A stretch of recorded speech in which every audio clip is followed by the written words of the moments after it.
Depuis l'avènement d'Office 365 en 2019, quelques puissantes et précieuses fonctions ont vu le jour. Elles sont matricielles pour la plupart. Dans cette nouvelle série, nous proposons de concentrer l'étude sur les prouesses permises par la fonction recherche X. Elle dépasse largement la très connue recherche V. Elle est capable de chercher à gauche comme à droite. De plus, elle est capable de livrer non pas un résultat, mais un tableau de résultats sur les concordances observées à partir de critères recoupés ou non. En ce sens, elle remplace allègrement l'imbrication des fonctions index et équive. Mais ce n'est pas tout. Elle va encore plus loin, et c'est ce que nous allons découvrir dans cette fabuleuse suite. Cette fonction peut accepter 6 paramètres, mais seuls les 3 premiers sont obligatoires. Il s'agit, respectivement, de la valeur cherchée, du tableau de recherche et du tableau à retourner. Tous ces arguments, au travers de nos péripéties, nous aurons largement l'occasion de les exploiter, de les apprendre et de les comprendre. Si vous vous attardez sur les 3 premiers, vous comprenez qu'il est question de retourner à un résultat en fonction d'une valeur cherchée dans un tableau. Un résultat seulement ? Et non, justement, pas forcément. Comme l'indique la désignation du 3e paramètre, tableau à retourner, cette fonction matricielle peut répondre par un éventail de résultats correspondant à la valeur cherchée, définie en premier argument. Pour découvrir cette fameuse fonction recherche X, de la plus simple des manières dans un premier temps, nous suggérons d'appuyer les travaux sur un classeur Excel dédié. Et bien sûr, il est proposé au téléchargement depuis le site bombage.fr. Un tableau des salariés d'une multinationale se dresse de la colonne B à la colonne F sur l'unique feuille de ce classeur. Si vous déployez la zone nom en haut à gauche de la feuille Excel, vous constatez que chaque colonne de ce tableau est nommée selon son intitulé d'en-tête, comme ici par exemple pour les pays. Nous exploiterons bien sûr ces noms dans les formules. Certes, nous débutons en douceur l'apprentissage de la fonction recherche X.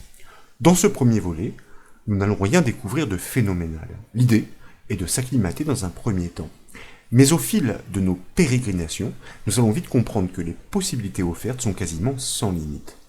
Sur la droite du tableau, vous notez la présence de 2 zones d'extraction. En cellules respectives I3 et I8, 2 listes déroulantes se suggèrent. La première permet de choisir un nom de salarié, tandis que la seconde permet de choisir ou de définir un pays, comme vous pouvez le voir. En fonction de ces choix respectifs, un précieux calcul exploitant la fonction recherche X doit livrer dans un premier temps le prénom, le salaire et le pays de la personne recherchée par son nom. Dans un second temps, elle doit livrer le nom, le prénom et le salaire de la personne de ce pays. Rien de matriciel, ici me direz-vous. Certes, un seul résultat est attendu par recherche, mais encore une fois, c'est un début. De plus, constatez-le, l'élément de recherche n'est jamais placé en première colonne du tableau, ce qu'imposerait la fonction recherche V. Voyez-vous ici, le nom est en 2e colonne, tandis que le pays est situé en 4e colonne.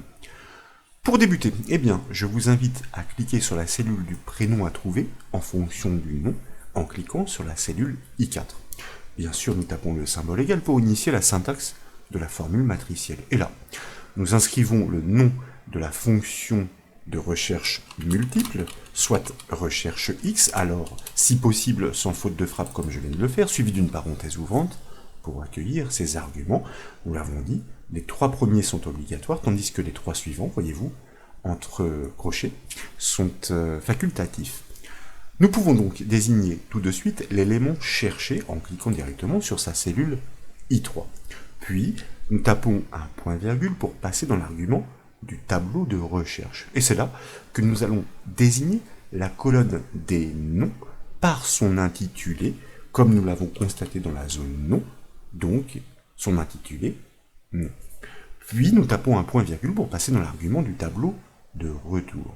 Nous l'avons annoncé, ici ce n'est pas un tableau de valeurs que nous attendons en retour, mais un résultat dans la plage à définir, en l'occurrence ici celle des prénoms, pour pouvoir récupérer le prénom du nom.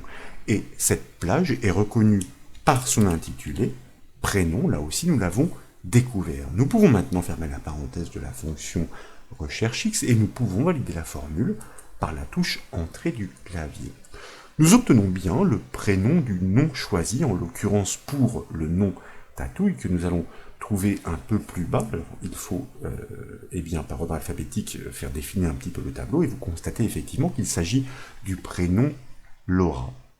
Et bien sûr, si vous changez avec la liste déroulante le nom cherché ici, eh bien vous obtenez le prénom en cohérence. Encore une fois, jusque-là, il n'y a rien d'extraordinaire. Les fonctions index et equiv auraient pu livrer le résultat. Mais tout de même, il faut le reconnaître, la syntaxe proposée par la fonction recherche x est très épurée. Cependant, elle est très contraignante dans ce contexte. Rien ne peut être reproduit. Pour obtenir le salaire et le pays, il faut reconstruire deux formules, c'est-à-dire la recherche x, toujours sur la cellule I3, à partir du nom, mais en retour, nous ne souhaitons plus le prénom dans la colonne des prénoms, mais le salaire dans la colonne des salaires, ou encore le pays dans la colonne des pays, c'est-à-dire reconnu par son intitulé. La remarque est identique pour rapatrier les informations attachées au pays choisi, donc pour avoir le nom, le prénom et le salaire. Cependant, dans ce second cas, il est déjà intéressant de constater que la recherche n'est plus organisée de la gauche vers la droite, mais de la droite vers la gauche, puisque à partir du pays, nous allons chercher par exemple le prénom et le nom, et le salaire, qui est l'exception, disons, puisque c'est la seule donnée qui est située dans une colonne située à droite. C'est déjà un premier pas, dirons-nous. Comme la philosophie d'Excel l'impose, un travail ne doit jamais être refait, il doit être répliqué. Les étiquettes des éléments à retourner désignent déjà les noms des plages à fournir en retour en troisième argument de la fonction recherche x. Il en va de même pour l'étiquette de l'élément cherché désignant le tableau de recherche dans les deux cas, c'est-à-dire le nom et le pays. Mais comme vous le savez, pour que ces textes soient considérés comme des plages de cellules, ils doivent être interprétés grâce à la fonction Excel indirecte. Pour adapter le précédent calcul, je vous invite à cliquer de nouveau sur la cellule I4, et puis, dans la barre de formule, à taper, alors même pas dans la barre de formule, tiens, on va tout recommencer, on va taper directement le symbole égal ici, ce qui a pour effet tout simplement de débuter le nouveau calcul en détruisant le précédent. Et nous allons prendre soin, bien sûr, d'appeler de nouveau notre fonction recherche x, suivie d'une parenthèse ouvrante. Nous désignons, comme précédemment, le nom cherché en cliquant sur la cellule I3, mais cette fois, nous allons enfoncer la touche F4 du clavier pour figer cette cellule, ce qui a pour effet d'incruster des dollars entre les coordonnées de la cellule, avant l'indice de colonne I et avant l'indice de ligne 3. En effet, l'objectif dorénavant est de produire une seule formule à répliquer sur les cellules du dessous. Ce nom restera l'élément à chercher pour livrer ses dépendances. Cette cellule ne doit donc pas suivre le mouvement lorsque nous répliquerons la formule sur les cellules des lignes suivantes. Nous pouvons maintenant taper un point-virgule pour passer dans l'argument du tableau de recherche. Ce tableau de recherche est désigné par l'intitulé porté par la cellule H3. Mais comme nous l'avons annoncé, pour qu'il soit considéré comme une plage, nous devons l'interpréter. Nous appelons donc notre fonction d'interprétation par son nom, indirect, suivi d'une parenthèse ouvrante pour accueillir ces arguments. Et c'est là que nous pouvons désigner la colonne de recherche des noms en cliquant sur la cellule H3, que nous figeons avec la touche F4 du clavier pour les mêmes raisons que précédemment. Donc, nous pouvons fermer la parenthèse de notre fonction indirecte pour pouvoir taper un point-virgule de manière à accéder à l'argument du tableau de retour.